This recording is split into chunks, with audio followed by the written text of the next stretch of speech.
from the Heart and Hustle, where we dive into a delicate balance of purpose, passion, and perseverance. This is the space where dreams meet discipline and hustle meets heart. I am Dr. Travis. I'm Dr. Stephanie. And this is our first podcast together. We're here. We're here. Come on. How you feel? You were supposed to slide with me when I did like that. Okay.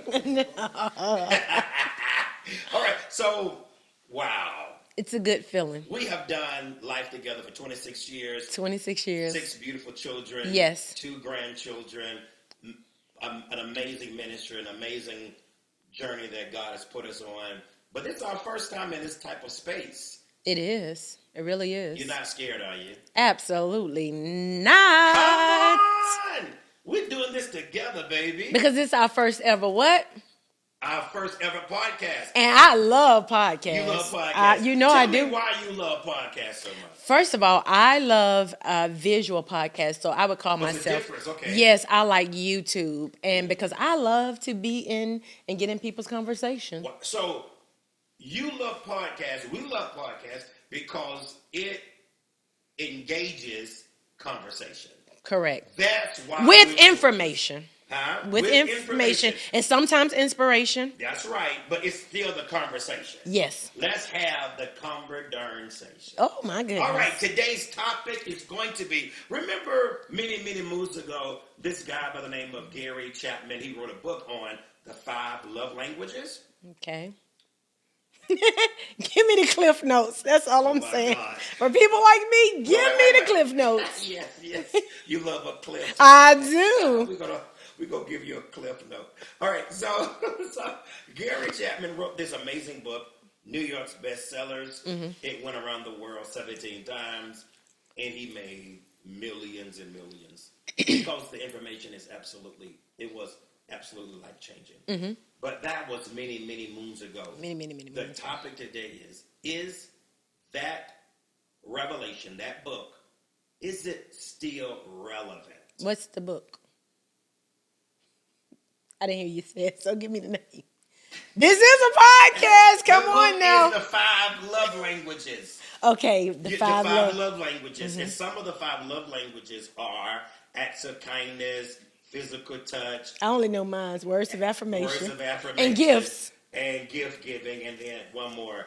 And so, is it still relevant? Though that was a time, and I believe the book... Quality time, I think. In quality time. Mm-hmm. Okay, so the book teaches, or not teaches, but the book shares that we're supposed to do, get a pen, paper. But now we're living in a technology age, a digital space. So I believe the book and the revelation is still relevant. It's just putting that book in the culture that we live in now.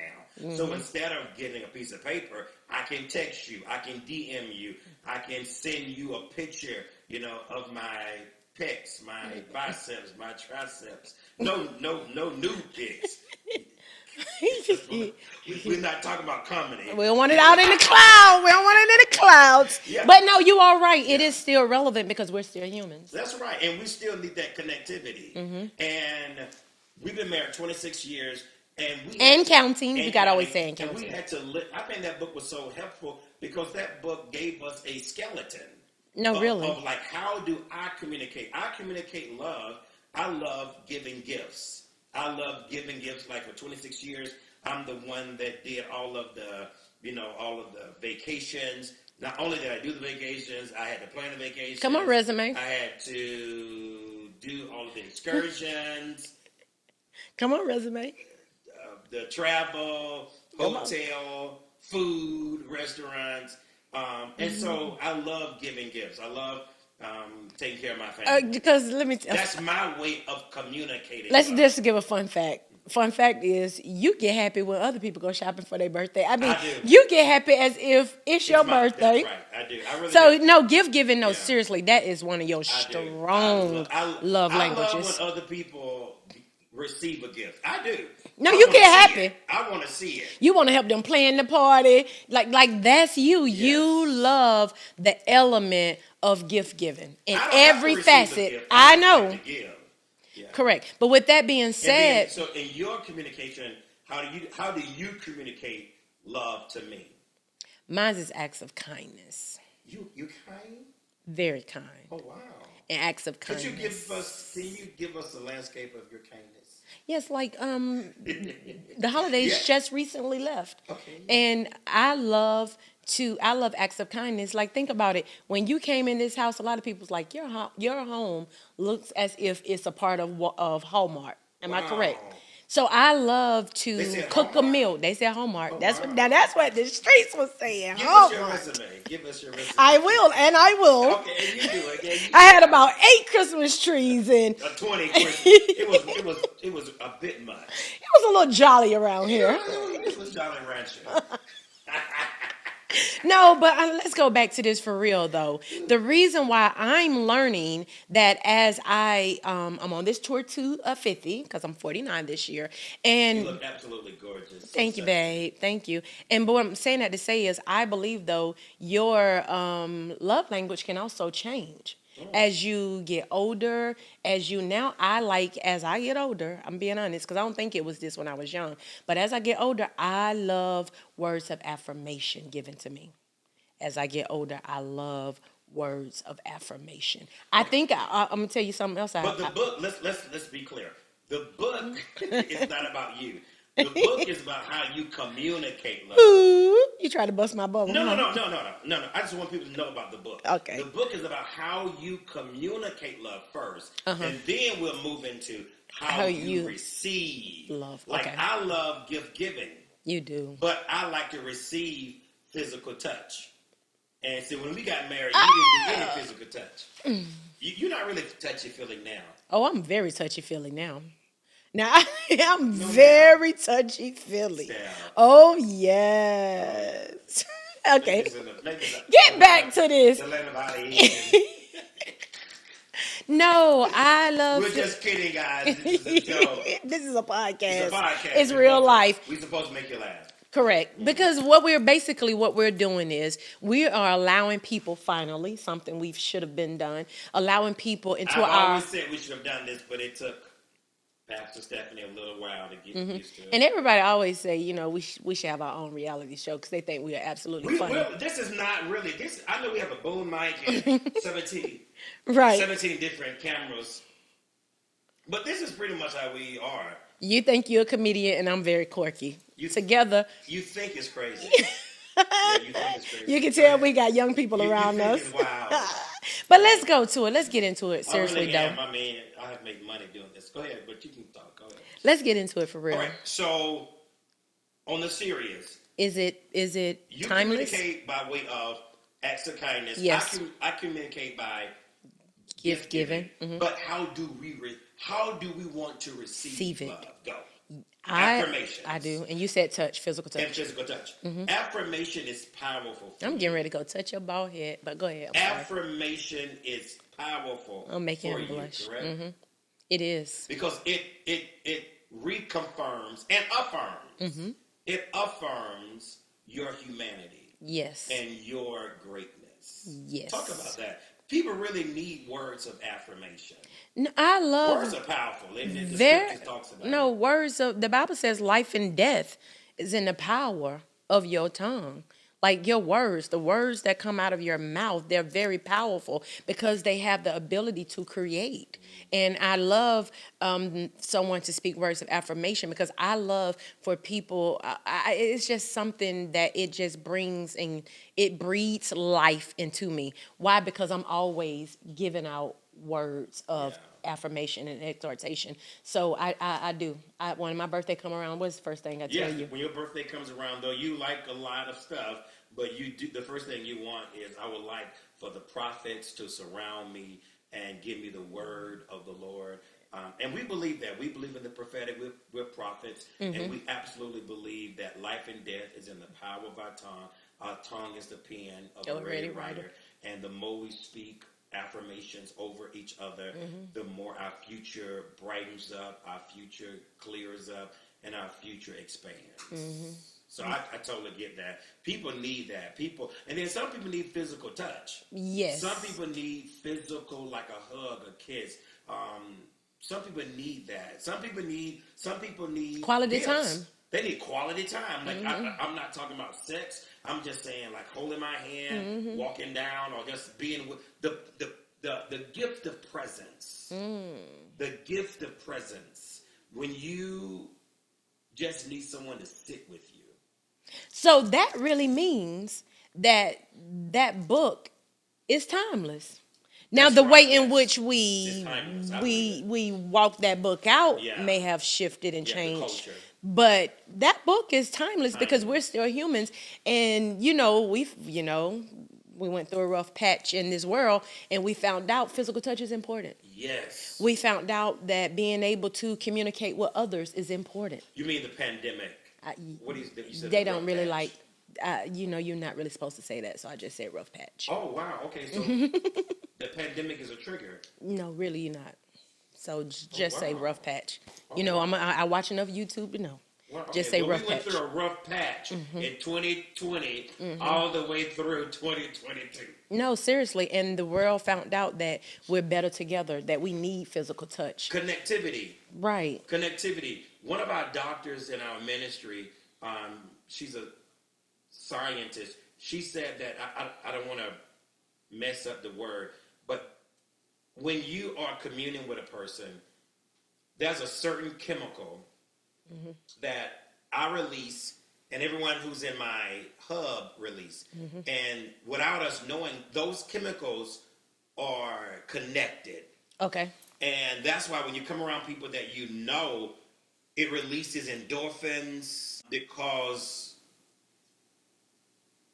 that chemical is released. But what if someone takes you from that hub or because of a rough patch, okay, it can really challenge your your No. emotional structure. No, really, it is. I mean, we are created for connectivity. Think about this. We living in an age where it's a tech age, where people no longer, instead of you calling your child, you would text your child. Like you Yeah. understand what I'm saying? Like we're living in an age where, I believe that we're getting so far away from connection. Yeah. So it's all about an automation or, Yeah. People don't even eat at the table anymore. right. People don't even eat at the table. They have no family time. Or if they eat at the table, everybody had their phone Correct. flipped over. If they eat at the table, everyone is on their phones. Everyone is on their gadgets. And so there is no, what is the word I'm looking for? There's no bonding. Yeah, bonding, yeah. And bonding is important. It is so We were important created, to talk about this bond. because you good with this. I believe we were created to bond. Yes. And the enemy, from the mother's womb, Yes. that was a bonding going on. Yes. When the baby came out the womb, that was a bonding going on. You got to fight for that bond. No, really. You got to fight to keep that bond alive. When we first started our family 26 years ago, it was almost easy to create that. You was. But the more we grow, evolve, go to college, get married, buy houses, success, you have to be intentional Right. with bonding now. So You got to make time for it. We have 6 children, 2 grandkids, and sometimes all 7 or 8 of us are in separate places. no, that's correct. As we sitting here talking, I'm just thinking about how even with each of our children, like even not just marital relationships, but when you're raising your children, they have a love language. Yeah, that's true. And in raising our children, we've learned their love languages. Yes. Am I right? Yes. And being able to meet them at where they are at with their love language. But this is just tripping me out and putting a smile on my face. I love to see them now really living their love language out loud, even when it comes to us. during the holidays Oh, yeah. or during our birthdays. Yeah. It is such a beautiful, thing, It's interesting. isn't it? Like when they give gifts, everybody does it different. Interesting. Interesting. I love it. Though. I love it when I see like Enrique is similar to me, and Brianna is similar to you, Right. And Deja has a mixture. Correct. Desi, we still learning it, as we go. Actually, she really this year during the holidays when she did gift no. giving, You're right. She did amazing. she did. She put some thought into that. Into those. I mean, even David Christopher put thought into it. Yes, David. Well, don't go. I like a little good target. No, I'm not coming against it, but my baby did good. She did good. Even though David Chris regifted his gifts.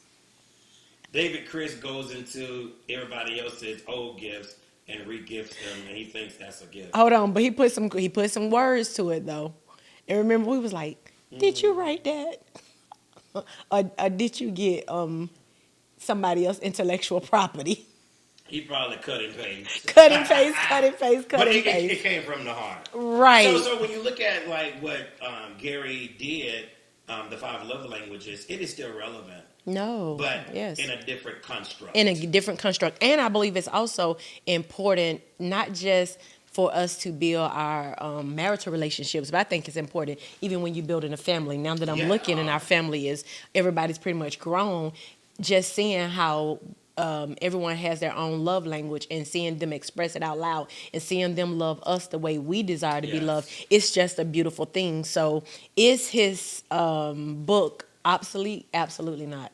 I think it is still necessary for such a time as this, but we now have to learn how to use his book as a tool into the culture in which we live in today. Wow. Amazing. Well, guess what?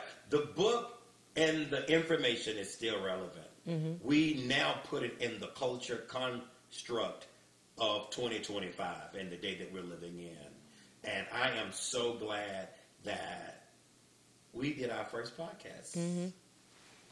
And human connection. Human connection is everything. Don't let the world make you get caught up in the hustle.